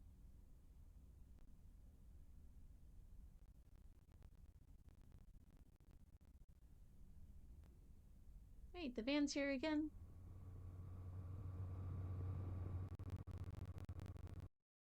Oh, now the sound's back. Okay, we gotta deliver this to room 9. Wait, I thought it was room 2. Oh, are they in the same room now? Okay, let's get this to its destination. Am I supposed to deliver it to room 9? You think they'll step up on this? No. We step up here? What the heck? I have to go all the way over here? Oh my gosh. Or maybe I have to just deliver it to the front.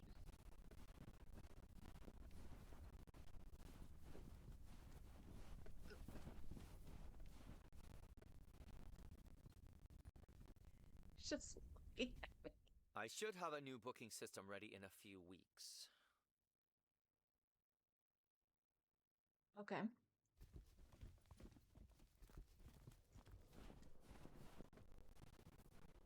Said room 9.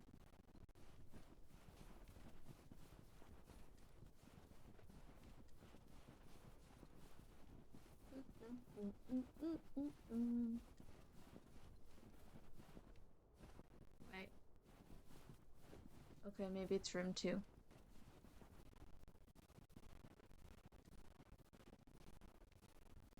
I guess I was just confused.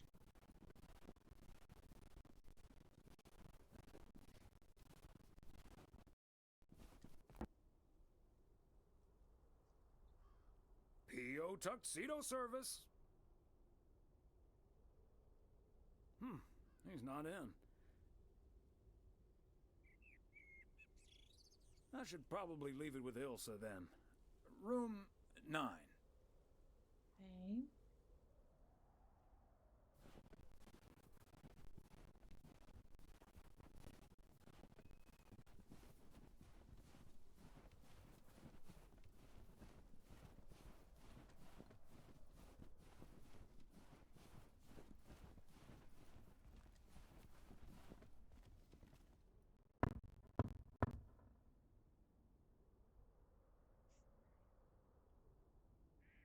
Knock, knock. Hi, Thomas. Oh, is that Gabriel's tux? Signed, sealed, delivered. That's the Is he in the shower? Okay, I'll take care of it. Thanks. Right then, I'll... I'm feeling fine, I'm feeling strong. It won't take long. Ooh, when I use my witchcraft. Ooh, ooh. That's one of the songs. When I use my witchcraft. Ooh, ooh, yeah. Well... Great. So...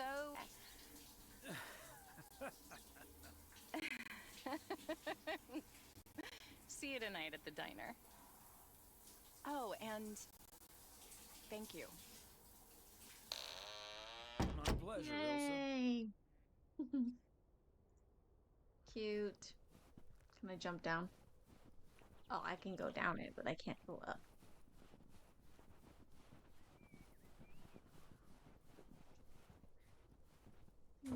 Maybe it's too much for his old man knees.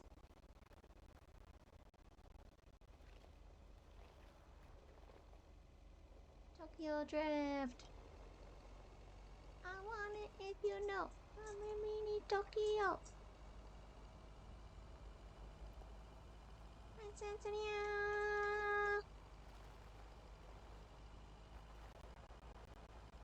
I have no idea what they're saying.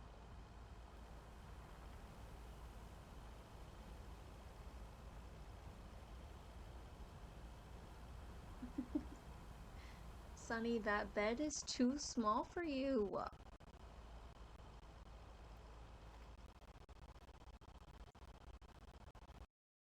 I'm gonna have to bring the big bed in here. And he still doesn't lay on it. She will. Sometimes. Oh no. Oh. Oh my gosh. That was so scary. My life flashed before my eyes.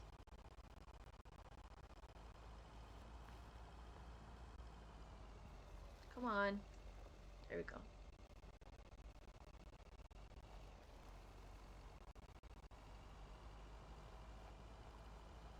Now the song's gonna be stuck in my head. The witchcraft one.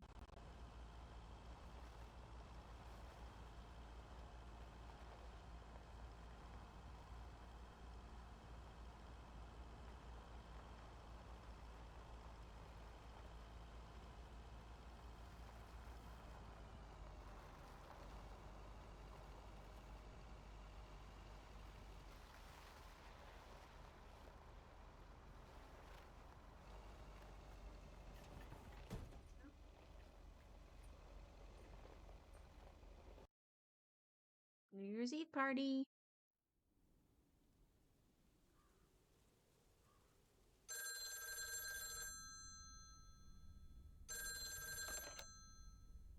Hello? Hi, Meredith.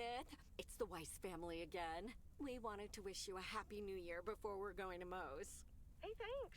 We've got a little over an hour left here before it's 1986. You'll watch out for those fireworks, won't you? They're so unpredictable. I will. I'll probably stay inside anyways. We've got 4 more hours to go, but Happy New Year! I'd rather be early than late. Are you going anywhere to celebrate? Thanks, Dad. We're all a bit drained after making the deadline. Some guys from the office were going to do a ER Kung Fu tournament, but I didn't feel like it. A Kung Fu tournament? On New Year's Eve? Yes, Mom, it's a video game. But Tess and I are going to watch Trading Places instead at my place. I think that New Year's Eve is overrated anyway. People seem to think it must be the best night of the year, but all you usually get is a lot of drama and a solid hangover. So true. My New Year's resolution was not to make a big deal out of New Year's Eve anymore. And it looks like I'm not going to break it. But don't let that ruin your evening. I totally understand you, Meredith. My best New Year's Eve was actually one I spent all by myself.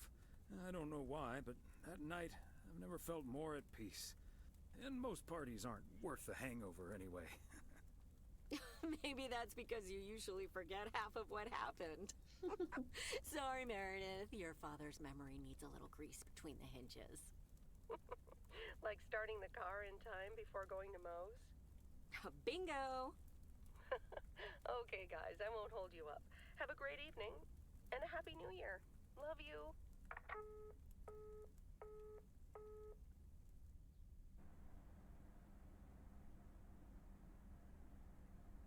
My beautiful people, may I have your attention for half a minute?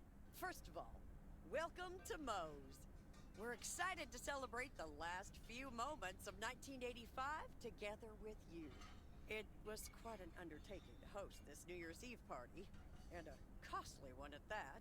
So, if you feel inclined to end the year on a generous note, you know where the tip jar is. We've got snacks and drinks aplenty. So I'm sure that even the grumpiest so-and-so will be able to have a great evening. Thank you all for coming. Cheers!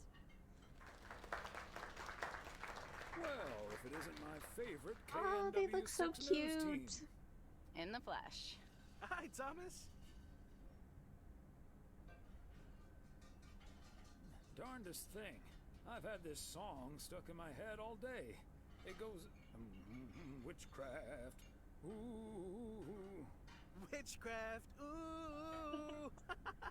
What a coincidence. That's been stuck in my head, too. He knows. He heard you sing it in the shower. Oh, right.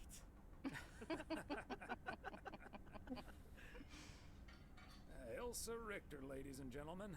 Segment producer, car problem solver, and joke explainer extraordinaire. There we go.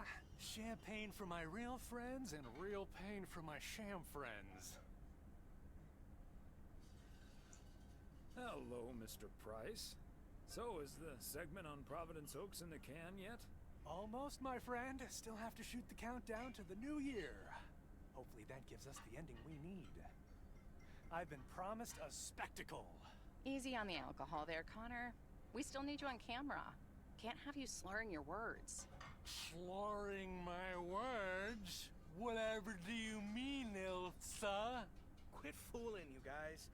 It's getting close to midnight. Let's set up and get ready. Showtime. Okay, getting into character. See you on the flip side, mailman. Hi, honey.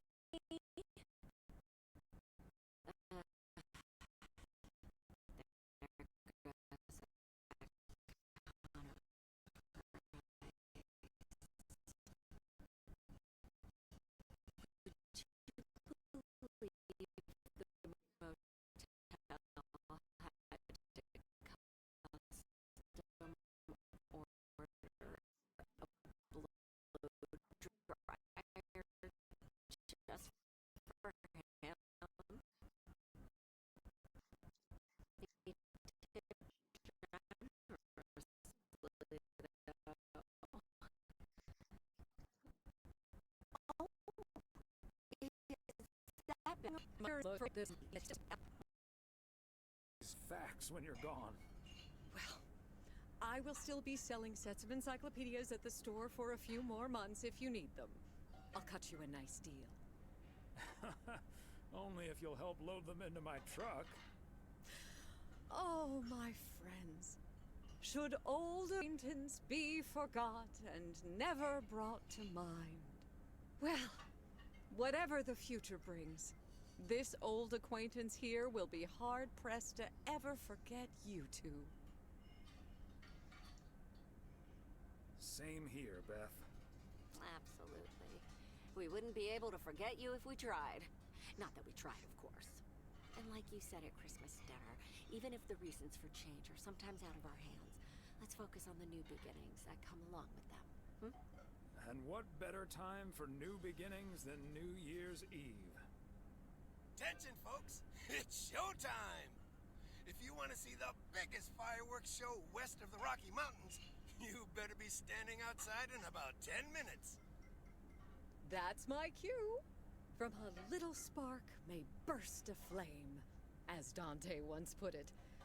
But I need to visit the ladies' room first, or I'll turn into a pumpkin. See you outside. Isn't she marvelous? I'm so happy for her, but I am going to miss Bethy. So will I. But she'll still be around for a while, so it won't be too abrupt. It makes me feel a bit melancholic. Even more than I usually am on New Year's Eve. This odd feeling of looking back and forward at the same time, and now I'm doing that over a much longer period than just the coming and going of the year. I know what you mean, and there's nothing wrong with that. I like to take my time and reminisce about all the things that happened. Oh, yes. We should appreciate what we have a bit more, and don't just let life pass us by without noticing. So let's enjoy the here and now. Our wise and beautiful daughter just taught us not to demand that this should be the best evening of the year. But we're allowed to try it, right? So this is where my speech ends, my dear husband. And now I need a glass of champagne. I'll drink to that, and to you, and all the good things the new year will bring us. Maureen, I need champagne. For me and my beautiful wife. You got it, sir. Just grab your glasses and join me in the bottle outside. It's less than a minute now. 20 seconds on go, Mr. Price. Go. And so, 1985 draws to a close. With mere seconds left in the year, I've been told this little lake town will strive to end 85 with a bang. In 10, 9, 8, 7, 6, 5, 4. Holy Toledo! Ilsa, are we getting this? Nova! Somebody check on Frank! Oh no.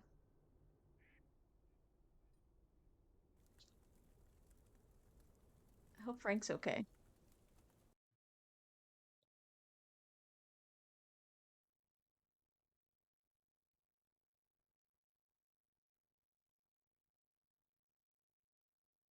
And that sure sounds like a delicious eggnog recipe.